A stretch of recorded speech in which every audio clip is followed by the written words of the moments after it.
Hello students, आज बात करेंगे 11th क्लास के कार्यपालिका टॉपिक में श्रीलंका में अर्ध अध्यक्षात्मक कार्यपालिका है, यानी पूरी तरीके से अध्यक्षात्मक नहीं है, प्रेसिडेंशियल सिस्टम नहीं है, वहाँ पर मिक्स है, प्रेसिडेंट भी है और प्राइम मिनिस्टर भी हैं। कैसे हैं उसको एक्सप्लेन करेंगे।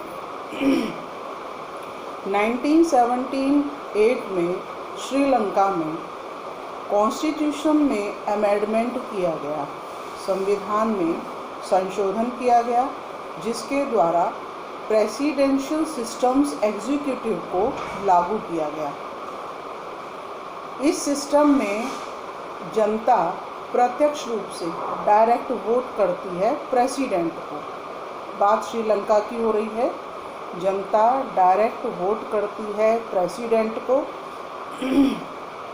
और ये भी हो सकता है कि वहाँ पर प्रेसिडेंट और प्राइम मिनिस्टर एक ही पॉलिटिकल पार्टी के लीडर हैं।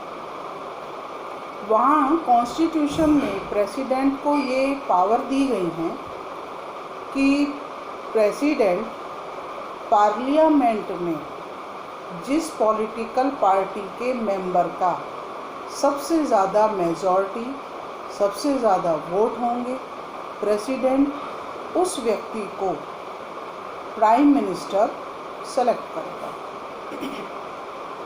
और जो अन्य मिनिस्टर्स होते हैं उनके लिए कंपल्शन ये है कि वो पार्लियामेंट का मेंबर होना उनके लिए ज़रूरी होता है। और लेकिन प्रेसिडेंट प्राइम मिनिस्टर और अदर मिनिस्टर्स को हटा सकता है। किसी भी स्टेट का हेड को इलेक्शन और सशस्त्र सेनाओं का प्रधान, जो राष्ट्रपति है, वो अन्य राज्यों के प्रधानों का चुनाव करता है, निर्वाचित कराता है।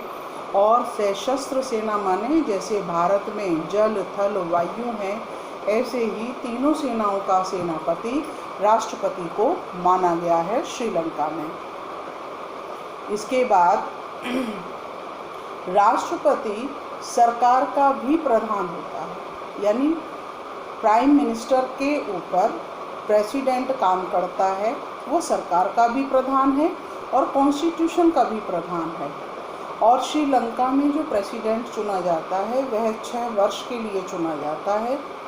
और यदि इनको हटाना हो तो पार्लियामेंट में जितने मेंबर हैं टोटल, उसके आधे से अधिक 2/3 बहुमत